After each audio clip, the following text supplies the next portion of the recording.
como é bom estar aqui. Às vezes eu fico pensando como Deus faz as coisas tão bem. E há um hino que diz assim: Deus faz tudo bem. Deus tem me dado saúde, apesar dos problemas físicos. Deus tem me dado a continuação da minha alegria. E hoje eu recebi uma mensagem: Mãe, alegria, como é que você está? Eu digo, rindo como sempre. Irmãos, é um prazer estar aqui, falar com os irmãos. Eu não vou falar só para as mães, não, porque tem mães que são pães. E tem pais que são pães também. Pai e mãe e pai.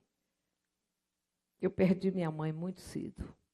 Aos 57 anos de idade, Deus a chamou.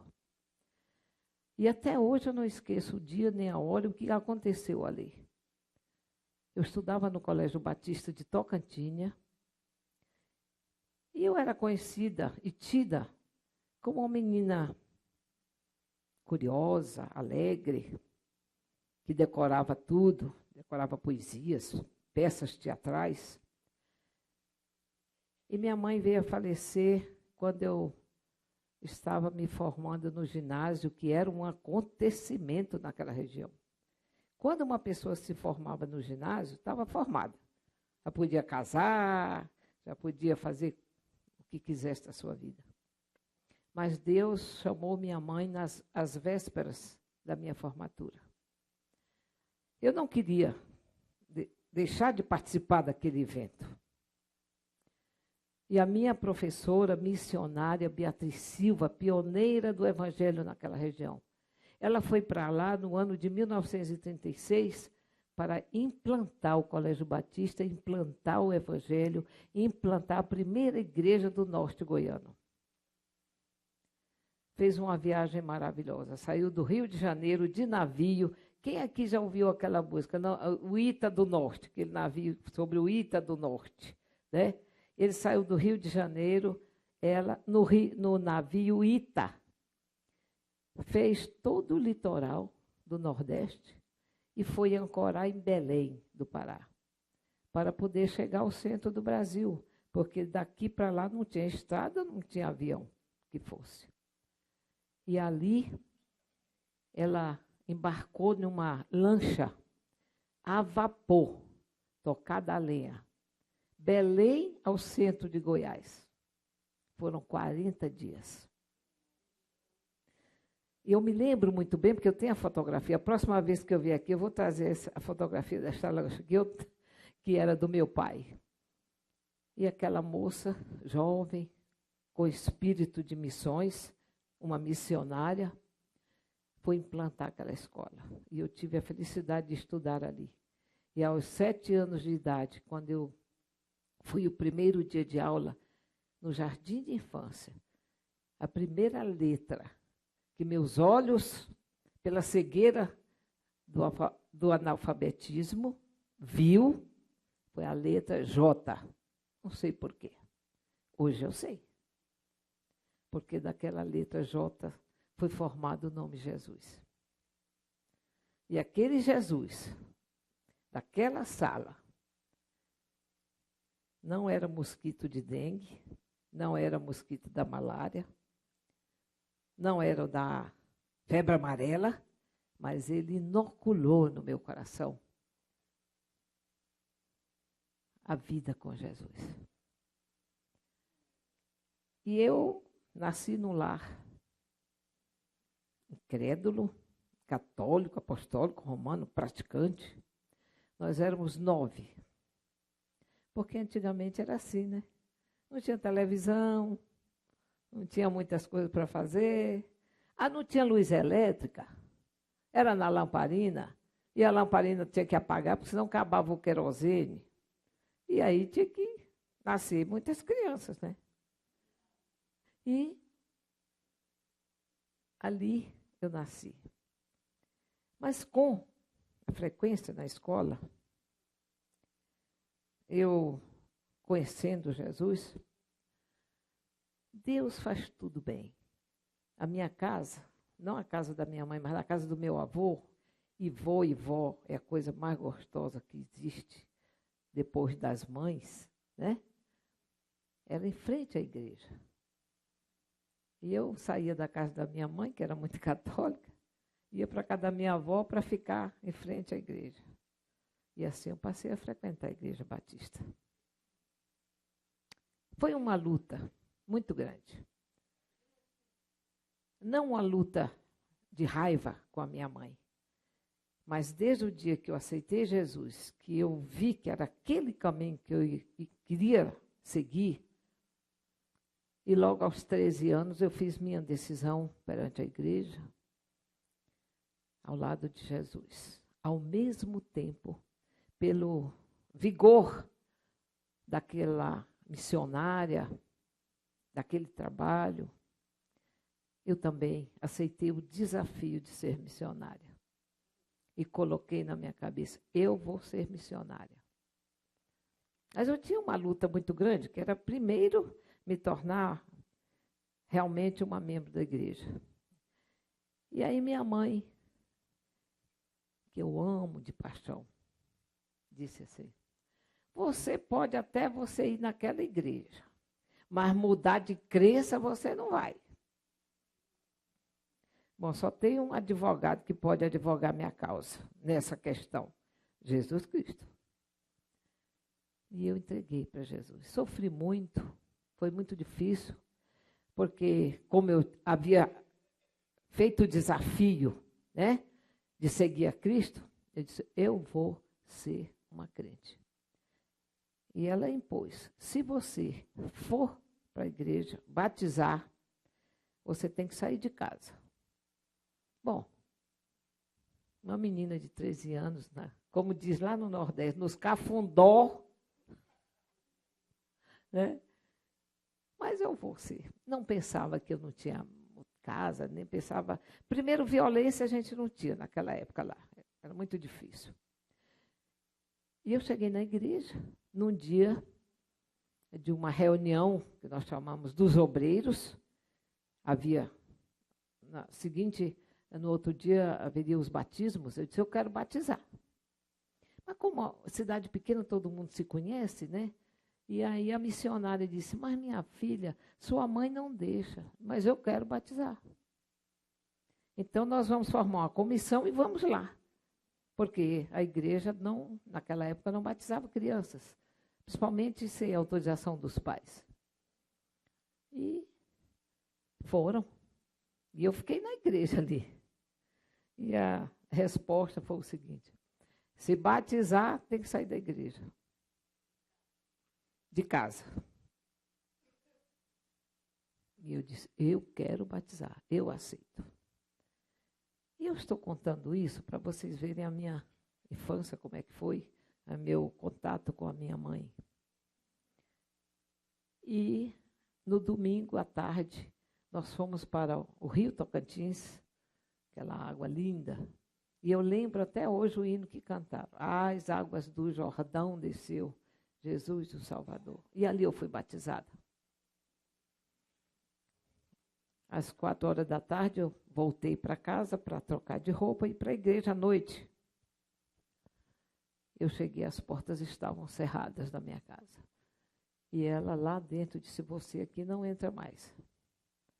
Mas como eu era uma menina muito serelepe, muito alegre, eu achava que aquilo ali era só aquelas 24 horas, né?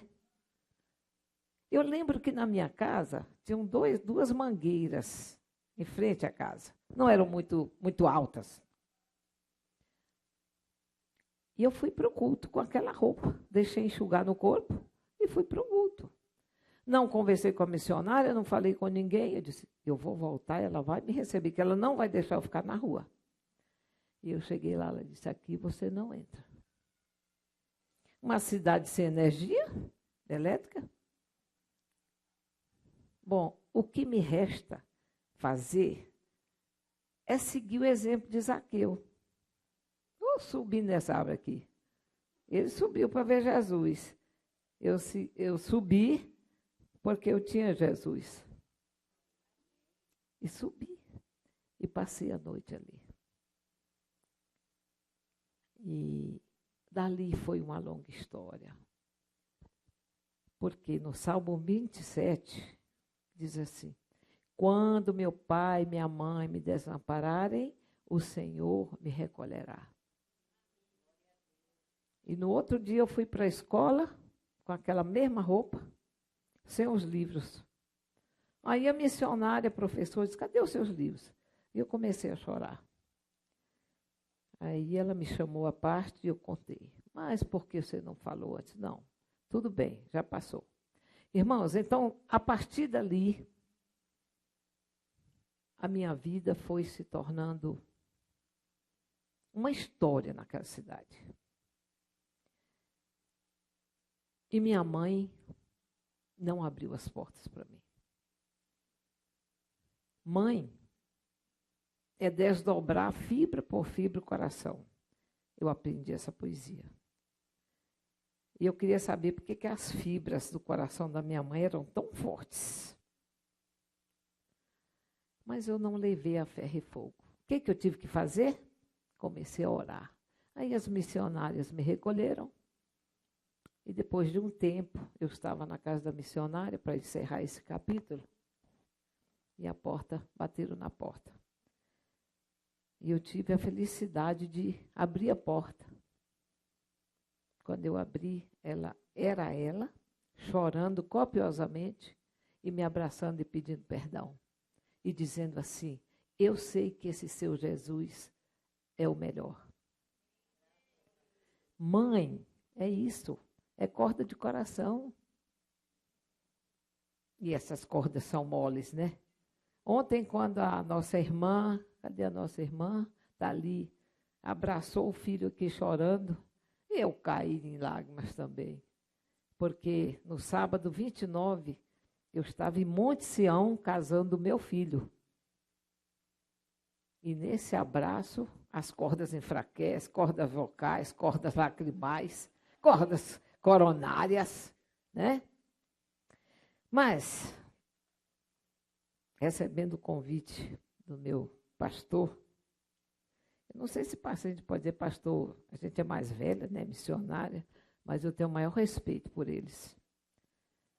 E eu costumo dizer, já disse para nossa querida Edir, que eu sou a filha mais velha do que eles têm. Mais velha do que eles. Eu sou a filha mais velha que vocês têm. Muito obrigada por isso. E como eu vim aqui pertinho de São Paulo, ele me passou. Mas agora é tudo moderno, né? É no Zap. E missionária tem Zap também, porque senão não sabe onde é que eu estou. E foi uma demora para aprender aquilo ali. Eu tenho um neto, na época ele tinha 12 anos, hoje ele tem 14. Bom, mas a senhora não aprende.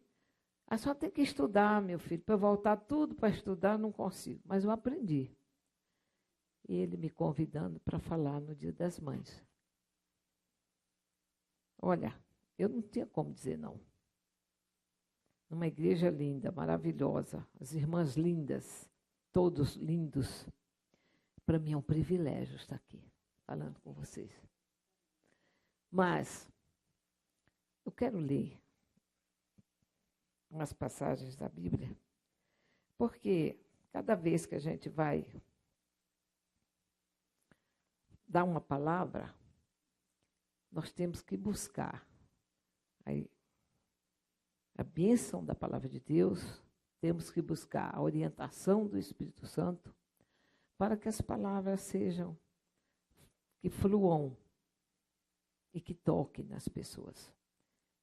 Aqui nós temos mães, temos jovens, casais, temos jovens solteiros, temos jovens adolescentes, e que Deus possa usar a palavra dele para tocar no coração do filho para amar mais sua mãe, do pai para cuidar mais da sua esposa, dos netos para abraçarem e amarem mais suas avós. Eu sou avó de 3 netos lindos. Quem é que não acha os netos lindos? Né? Todo mundo acha. Então, nós vamos abrir a palavra de Deus lá em Mateus. Mateus, um livro que registra a vida de Jesus. E eu não vou abrir na passagem do nascimento para falar de Maria, porque nós vamos falar daqui a pouco. Do versículo 13, Mateus 5. Mateus 5, do versículo 13 ao 16. A palavra do Senhor diz assim: Vós sois o sal da terra. E se o sal for insípido, com que há de salgar? Para nada mais presta, senão para ser lançado e pisado pelos homens. Vós sois a luz do mundo. Não se pode esconder uma cidade edificada sobre um monte. Nem se acende a candeia e se coloca debaixo do alqueire, mas no velador, e dá luz a todos os que estão na casa. Assim resplandeça a vossa luz diante dos homens, para que vejam as vossas boas obras e glorifiquem a vosso Pai que estás nos céus. Vamos passar lá para um outro livro, Efésios capítulo 5. Efésios capítulo 5, no versículo 18b.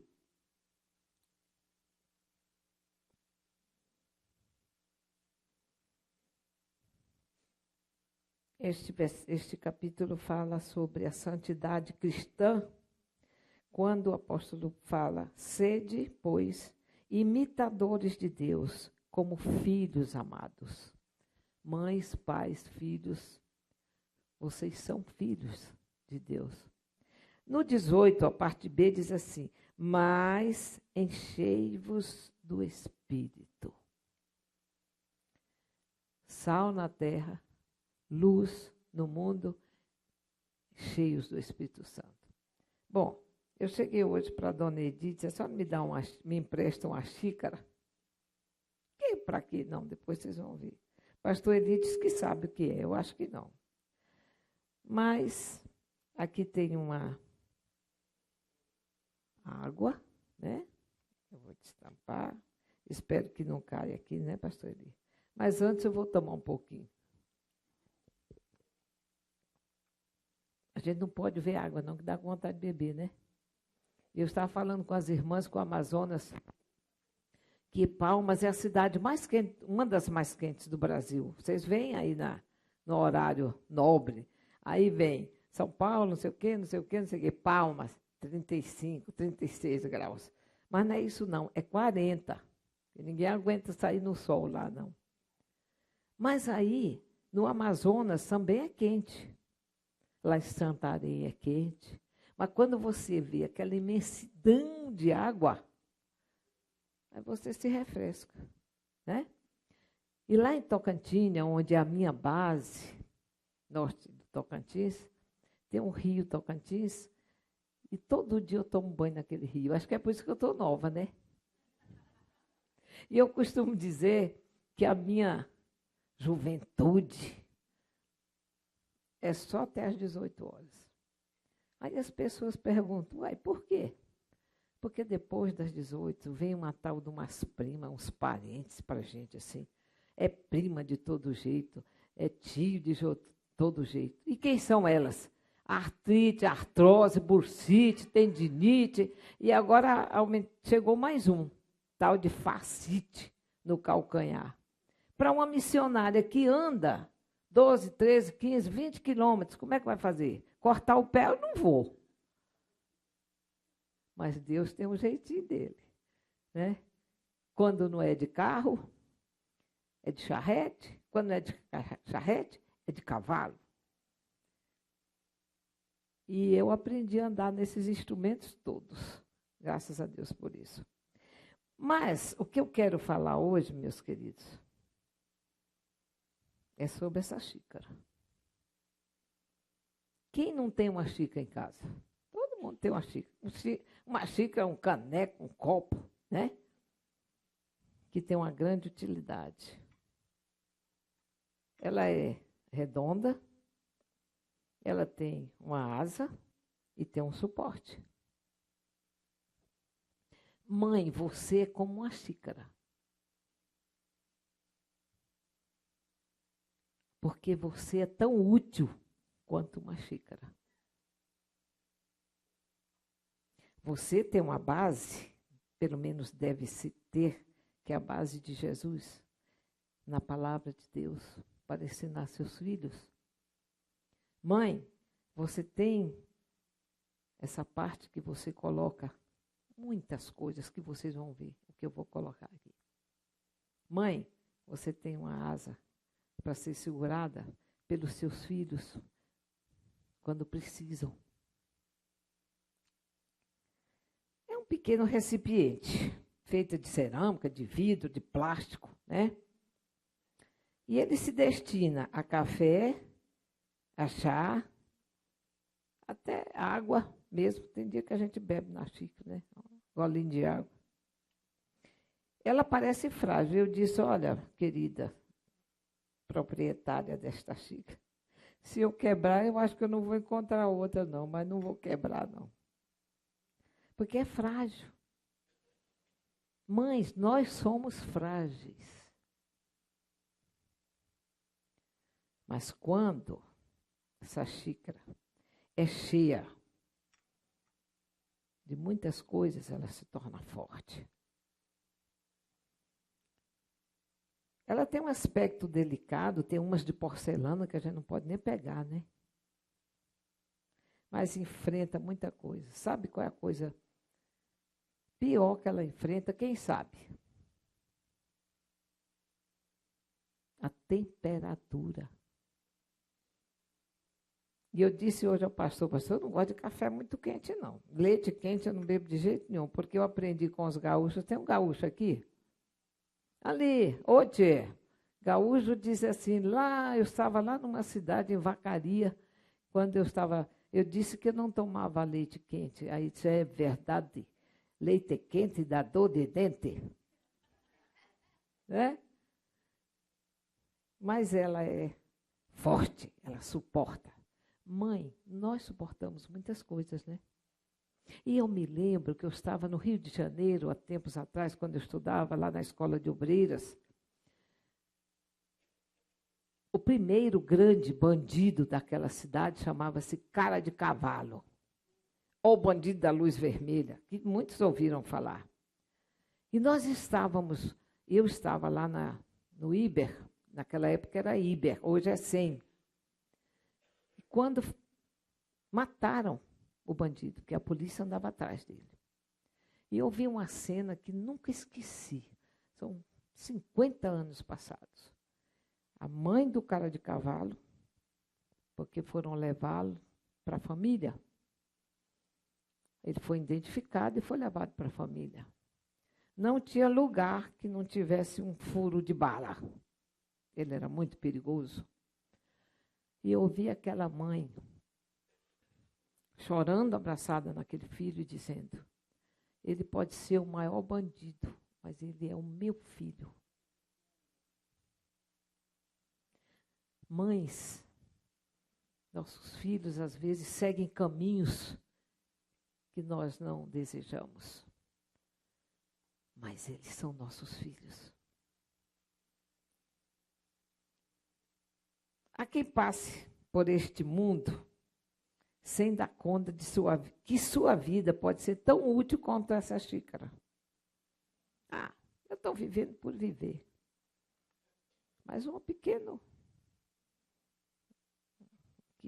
uma xícara tem um valor muito grande. Na verdade, cada um de nós deveria ter assim, uma presença marcante de atitudes na nossa vida. Existem xícaras cheias de coisas boas. Existem xícaras cheias de coisas ruins. Às vezes o chá é amargo, às vezes o café é amargo, não são tão gostosos, mas têm uma utilidade. Na verdade, cada um de nós também tem essa presença. Uma presença marcante, uma presença cheia de utilidades. Agora, de repente, a xícara quebra a asa, trinca.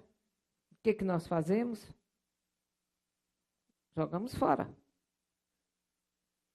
Não é porque sua mãe não faz o que você quer, não é porque sua mãe não compra aquilo que você quer, não é porque sua mãe não faz alguma coisa a mais para você que você vai jogar fora a sua mãe. Mas muitos filhos fazem isso. E nos dias de hoje, muitas mães são colocadas de lado. E eu quero aqui falar para os filhos, principalmente os mais jovens. Cuidem das suas mães. Amem as suas mães. Porque eu perdi a minha muito cedo. E se ela estivesse viva, ela estaria com 104 anos. Mas eu estaria com ela. É como ter me feito falta. Meus irmãos, nós somos discípulos de Jesus. Servir a Jesus deve ser o nosso dia a dia, em casa com os nossos filhos. E eu me lembro que tem mães que gostam de cantar para os filhos, né? Alguns corinhos. E vou contar uma história para vocês. Eu sou missionária há 50 anos. Fiz agora em fevereiro, fui homenageada, mas o que eu mais agradeci foi o fato de continuar. E sabe de uma coisa? Em outubro eu estarei, setembro, numa cidade do Maranhão chamada Carolina, onde se reúnem os personagens da terceira idade. É um congresso maravilhoso. É muito velho, eu no meio deles ali. É muito bom, porque a gente sente as mesmas primas, os mesmos tios, né? E eu sou sanfoneira de Jesus. Eu toco esse instrumento aqui, mas agora eu toco esse instrumento aqui. Por dois motivos. Primeiro, porque a sanfona é um instrumento diferente, ainda mais assim uma menina idosa linda que nem eu tocando a sanfona, chama atenção, né? E uma certa vez eu estava fazendo um culto ao ar livre, lá em Palmas. E ela numa praça grande, tinha alguns bares, sexta-feira à noite.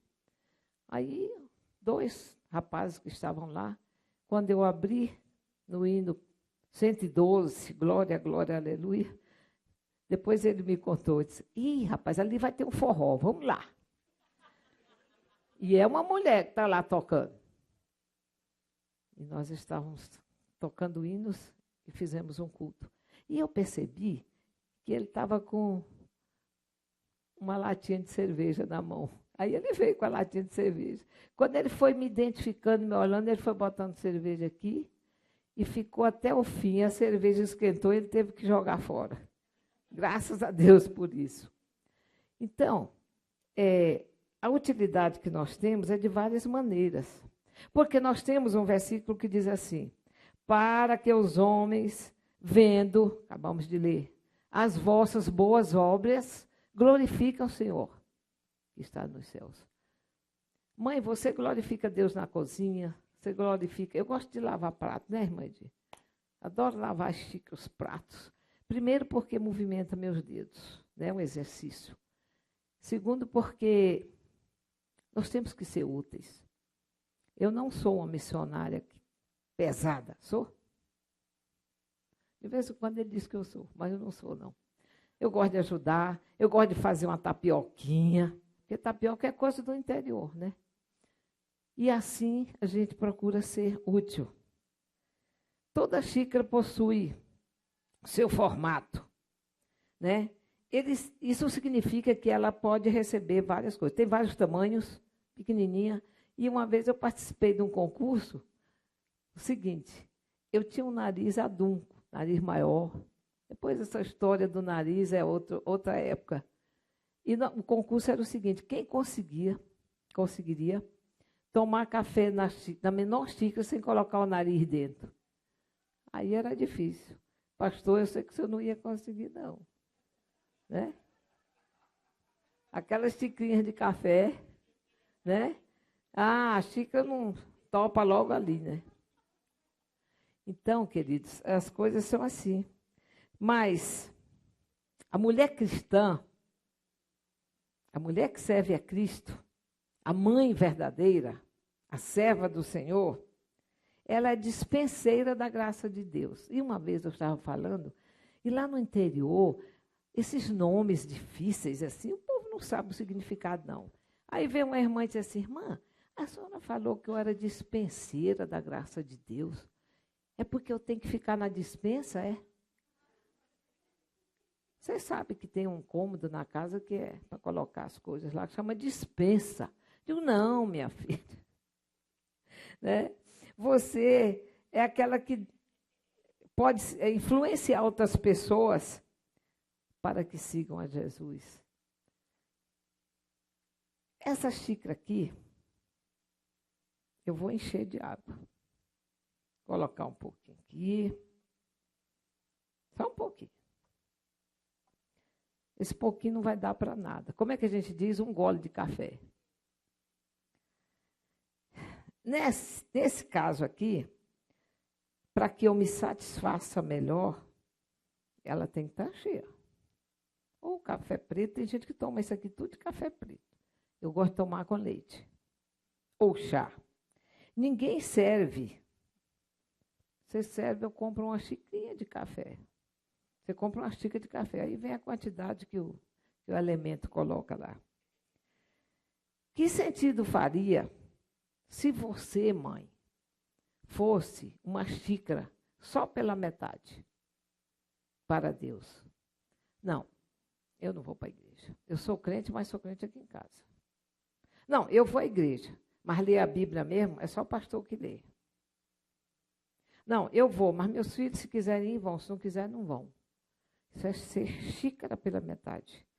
Nós, quando aceitamos Jesus, quando nós resolvemos seguir a Cristo, nós temos que ir por completo, cheias. O que eu li? Cheias do Espírito Santo de Deus. O apóstolo Paulo nos recomenda que sejamos cheios do Espírito Santo, porque nada pela metade serve. Se você tem um marido, o marido tem que ser completo. Você tem um filho, o filho é completo. Você tem uma mãe, a mãe tem que ser completa. Isso é coisa de Deus. Isso é ordem de Deus. Mas alguma coisa precisa ser esvaziada. Vou colocar mais um pouco de água. Bom, quase cheio. Mas existem coisas, irmãs, que nós não podemos colocar aqui, não. E eu vou dizer para vocês, lendo aqui em Efésios, Gálatas, aliás. Quando eu li, diz as Gálatas, capítulo 5, do versículo 22.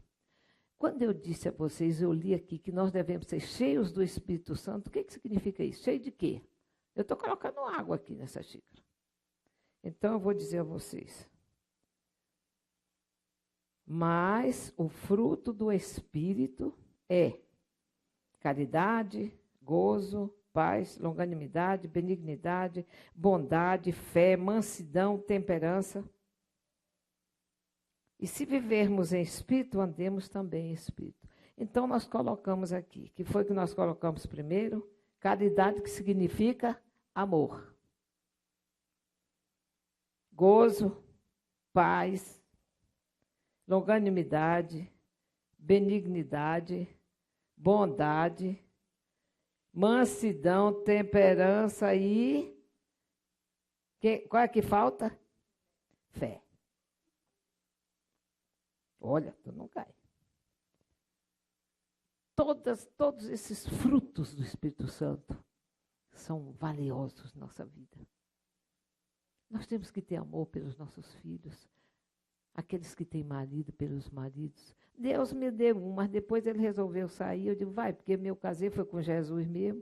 Esse aqui disse ontem, quando eu estava chorando, tu está chorando porque quer casar, você casou, foi com Jesus Cristo. Graças a Deus por isso. Mas nós temos que ser pacientes. Ah, mas é difícil ter paciência. Ainda mais hoje em dia. Olha, tem crianças, principalmente lá na minha região, que dizem assim, mãe, menino, não faz isso. Eu vou te bater. É só me bater, eu chamar a polícia. Porque tem televisão, eles estão vendo isso. E eu vi um vídeo que um policial lá nos Estados Unidos a criança ligou para a polícia foi na casa da mãe, e quando chegou lá, bateu na porta, a mãe disse, uai, mas eu não chamei polícia. Aí ele veio, eu chamei. Policial, ela me bateu de cinturão. E o policial, é? Bateu? Por quê? Aí a mãe falou, porque ele fez isso. Mas não pode bater mais. Aí o policial disse, olha, venha cá. Aí levou ele lá para longe da mãe. Sabe por que sua mãe lhe bateu? Porque ela está lhe corrigindo pelo ato errado que você fez. Isso não é motivo para chamar a polícia. Você está marcado? Você está sangrando? Não. Tá bom. Aí chamou a mãe e o outro policial que estava com ele. Disse, mãe, eu conversei com ele, ele me prometeu que não vai mais chamar a polícia. Mas agora quem vai dar cinturada nele sou eu, para ele nunca mais fazer eu dar uma viagem perdida aqui. E ele nunca mais chamou a polícia. Mas é assim hoje nos nossos dias. Eu que ando aí por esse Brasilzão, eu vejo casos terríveis.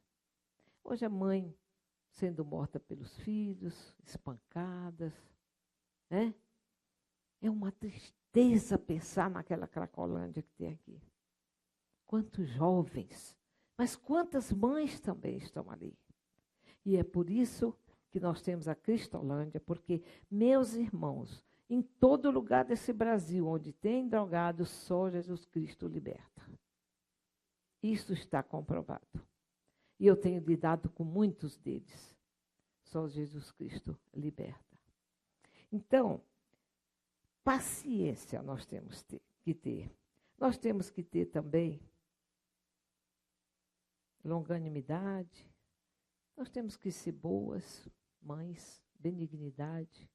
Não só para os nossos filhos, mas para os filhos de nossa vizinha, dos nossos amigos, para as crianças da igreja. Nós temos que ter bondade, além disso, mansidão. E é interessante essa questão da mansidão, quando eu já me deparei com muitas pessoas valentes aí nesse Nordeste, né, que nós chamamos de caba da peste. E uma vez eu fui fazer um projeto lá em Palmas, no começo, e o projeto era construir casas para os que estavam em lonas, porque Palmas foi assim uma invasão.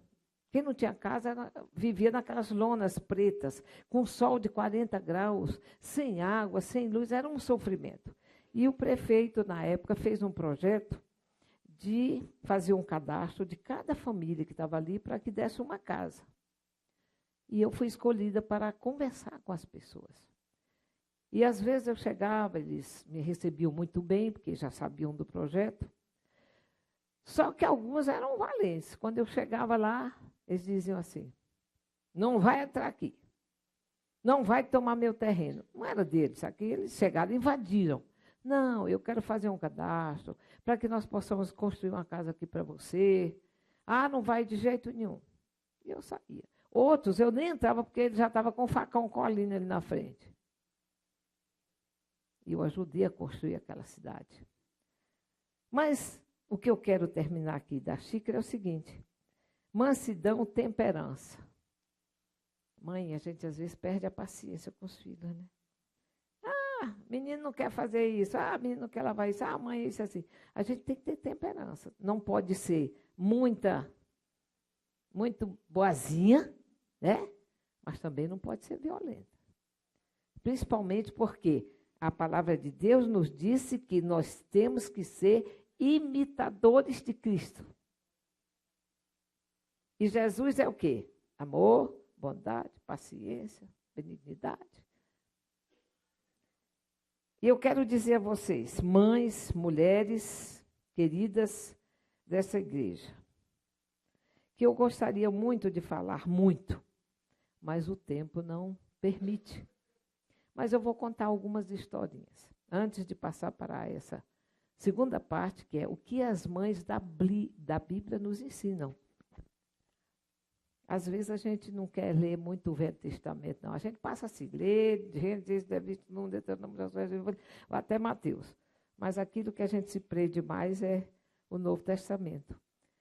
Mas saibam de uma coisa, mães, que muitas mães fizeram histórias na Bíblia e que o exemplo delas até hoje serve para nós. Mas como eu fui solicitada para contar algumas histórias, eu vou contar umas histórias para vocês. Eu trabalhei, depois que eu saí da Escola de Obreiras, eu fui convidada pelo governo para trabalhar entre os índios. Aqui alguns já sabem disso. E eu aceitei o desafio, porque eu queria ir para a África. Mas os caminhos de Deus, Ele sabe. Porque os meus caminhos não são os caminhos dele, nem o meu pensamento não são os pensamentos dele. E quando você decide a se entregar totalmente, você espera por ele. E quantas vezes a gente vai no caminho ali, tem uma pedra, tem um tropeço, porque não era ali que Deus queria. Eu queria ir para a África, mas Deus disse, não, você vai para os índios aqui do Brasil. E eu tinha nascido numa cidade que tinha litígio com índios, por causa de terra, tinha brigas com índios. E uma certa vez a missionária, fazendo também o seu trabalho missionário, foi para uma aldeia.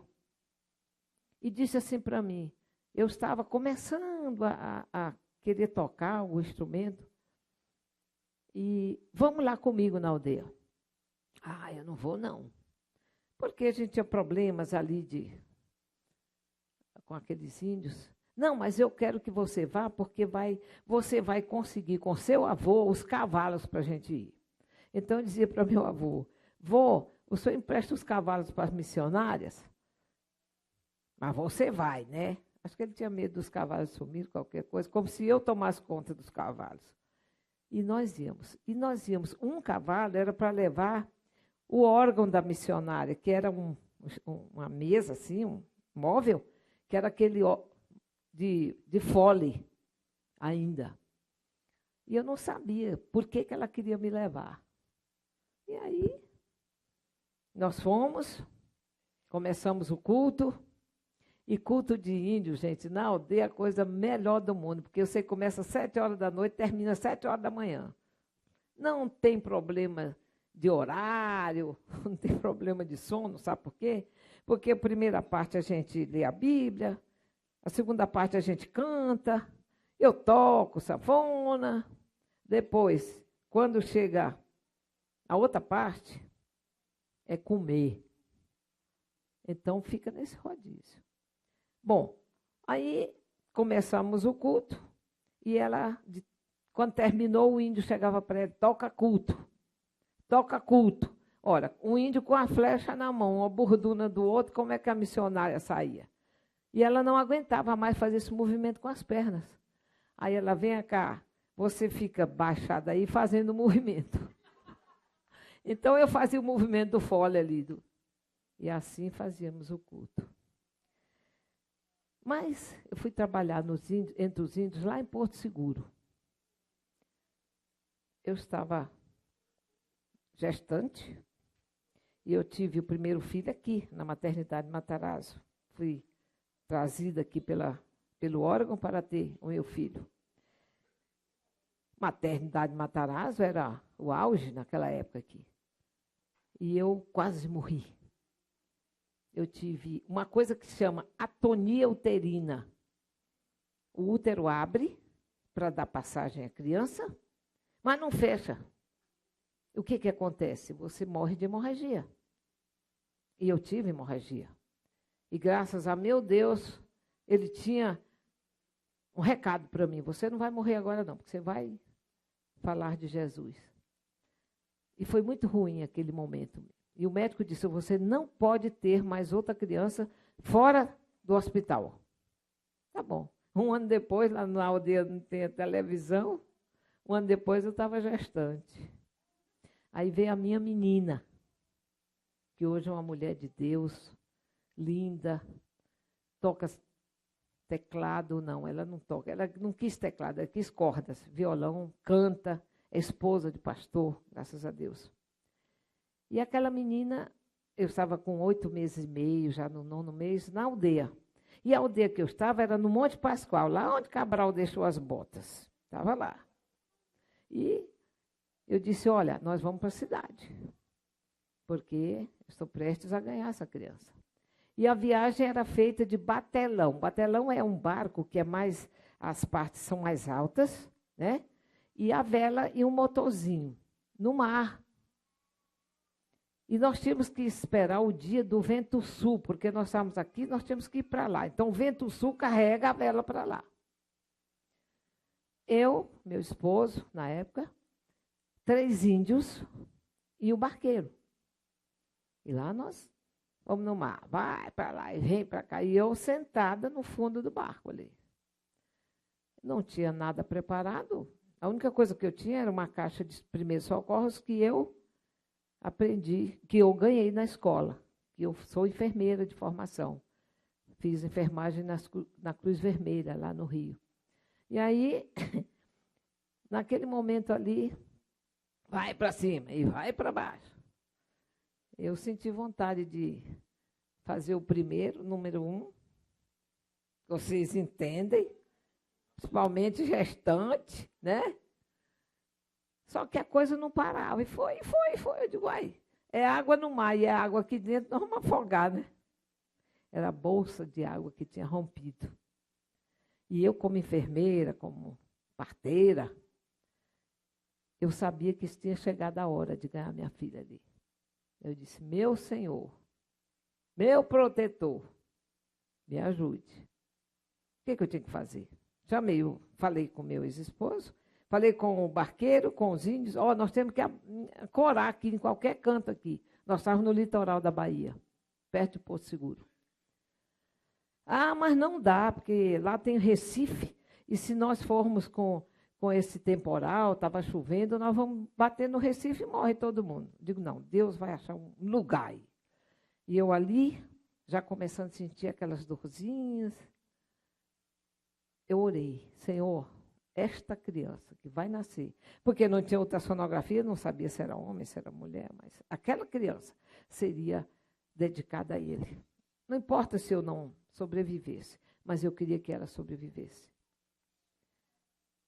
E Deus abriu uma brecha num Recife daquele.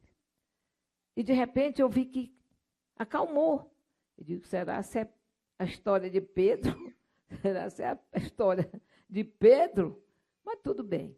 Chegamos à praia, porque quem conhece o mar sabe que tem aquelas pedras. Quando você sai dali, que as pedras para amparar aquelas ondas, se acalma.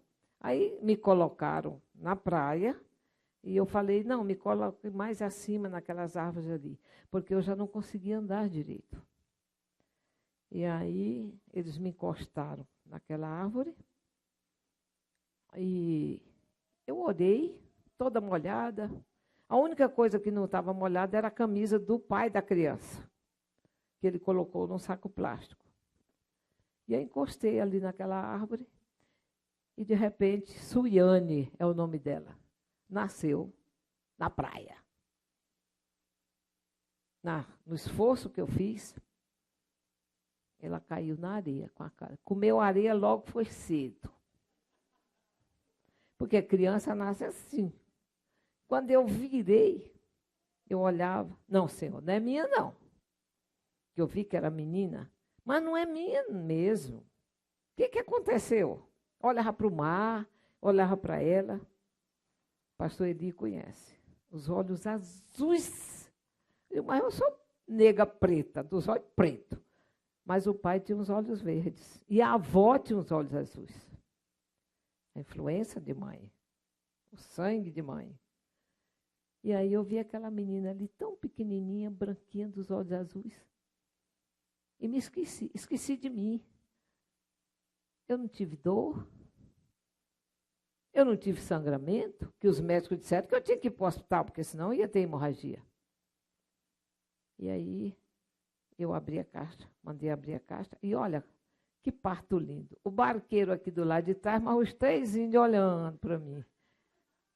E eu naquela situação, me sentindo dentro de uma sala de maternidade, olhando o céu, olhando o mar. Aí eu falei para os índios, tirem alguns cocos, porque na Bahia toda orla tem coco da praia, né? Eu quero beber água de coco. E aí eu digo, não, mas está faltando alguma coisa. Aí eu disse, vou cortar o cordão umbilical. Aí pedi que abrisse a caixa. Eu tinha pinça, tesoura, cordão umbilical, eu tinha tudo ali dentro. Mas nada esterilizado. Aí eu falei, mergulha na água do mar, porque o sal conserva. O sal conserva. Não foi isso que nós lemos aqui? O sal tempera, o sal conserva. Aí eu pincei o cordão umbilical. Vem cá, seu pai, corte aqui. Ele cortou com muito medo. Depois que eu amarrei, ele disse, está aqui, sua filha. Mas não tem roupa. Pega a sua camisa que está enxuta e enrola. Camisa suja de suor e tudo.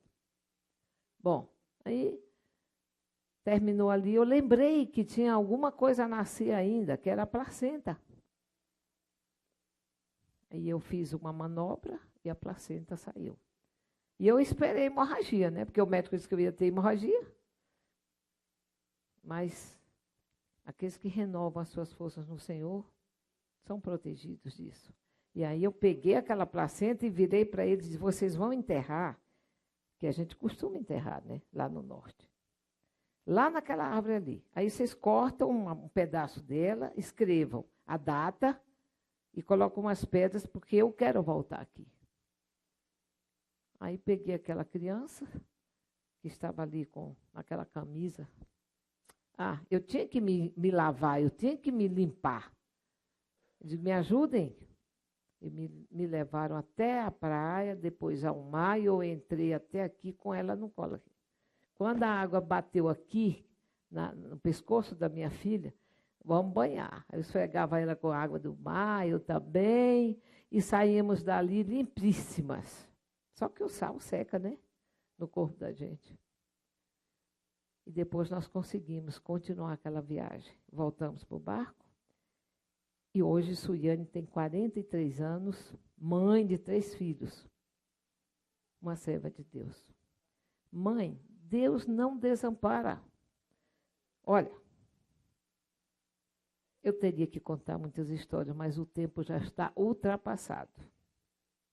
Só que eu disse ao pastor Eli, por favor, deixa ele. Enquanto eu olhar os rostos assim, está todo mundo querendo saber, agora nós vamos contar para vocês aqui o que as mães da Bíblia nos ensinam. Porque às vezes a gente não dá valor a nenhuma delas. E eu estava lendo hoje sobre quem é a mãe universal. Não foi Eva, não. Será a mãe de todas as nações. Então, nós vamos ver uma por uma, para vocês verem a história. E aí nós encerraremos a nossa história. A primeira mãe, né? Ela foi a primeira mãe da humanidade. Sendo assim, não tinha com quem conversar. Mas era ruim do jeito que mulher gosta de conversar, né? A respeito deste assunto, a Bíblia faz referência a pelo menos 3 dos seus filhos, Caim, Abel e Sete. Apesar de todo o sofrimento que as mães sentem por causa de escolhas erradas dos filhos, Eva alegrou-se ao nascimento de Sete. Deus me deu outro filho em lugar de Abel, que havia sido assassinado, porque Caim o matou, demonstrando assim profundo respeito em obedecer a Deus na tarefa de trazer ao mundo seus filhos. Nós não podemos desprezar Eva, apesar de uma história triste, mas sempre tem um lado bom, né? Ela foi a primogênita mãe ali. Passemos à segunda, a lealdade de Sara.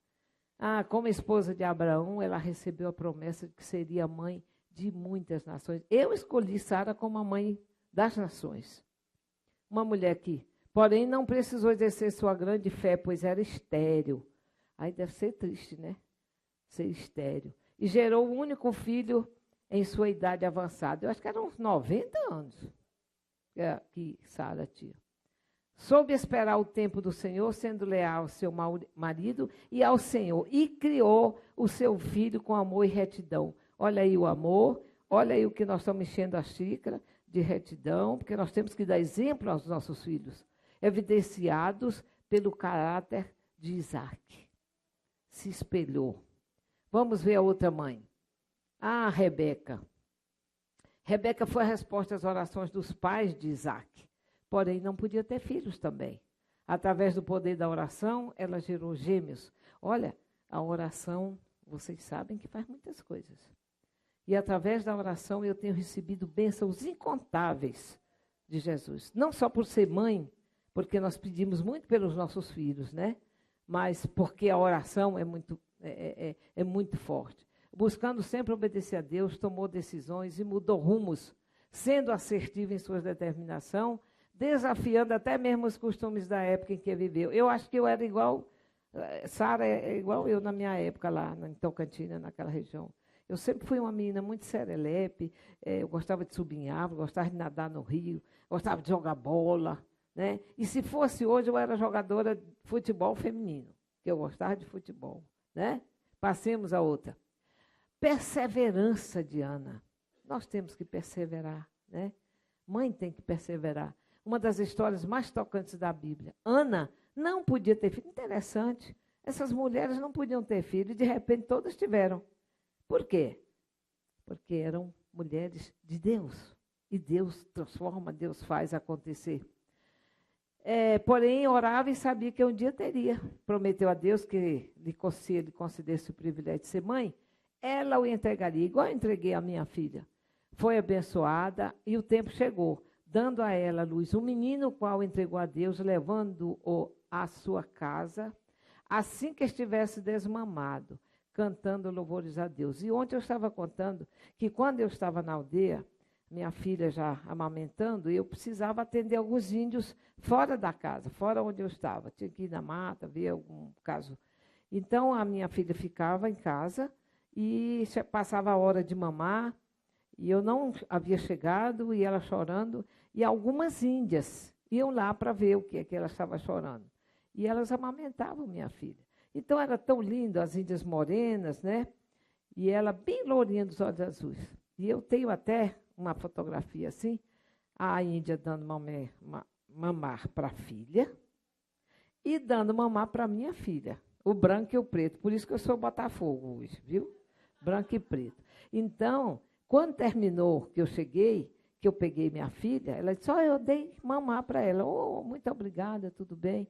Que eu olhei para a boca da minha filha, estava pretinho de sujeira do peito da mãe. Isso é vitamina, não tem problema.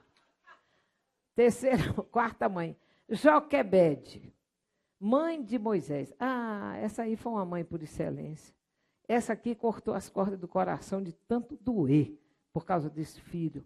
Seu filho estava ameaçado de morte, tão logo nasceu. E ontem à noite eu recebi um zap de uma amiga minha, que foi minha secretária doméstica.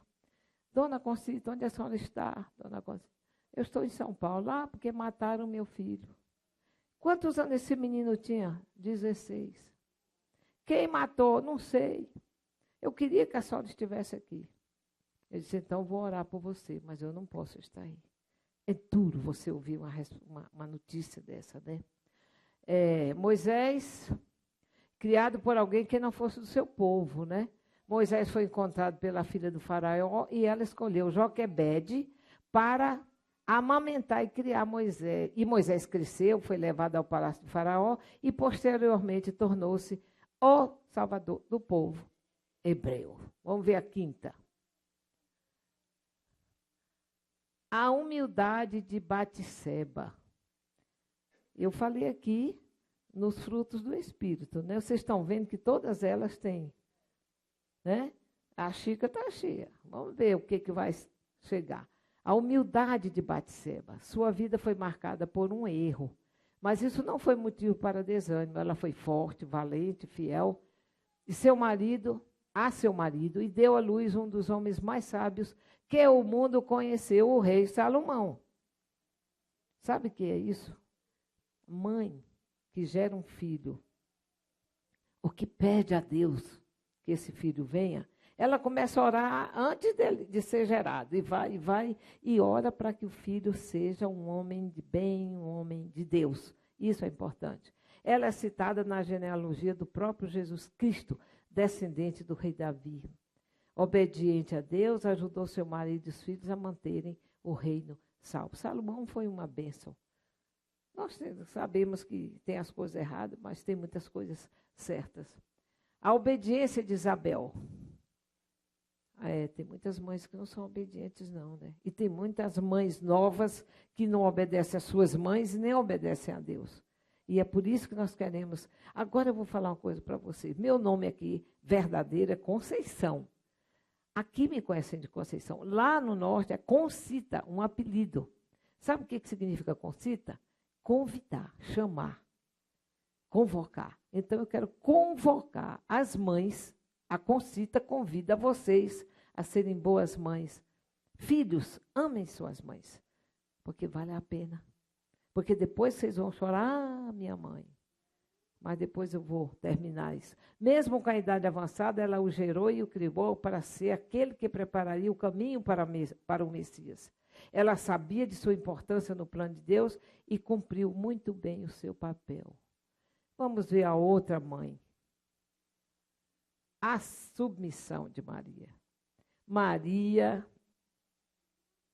era, como se diz, de tirar o chapéu. Maria sofreu. Maria só não foi apedrejada por causa dos acontecimentos.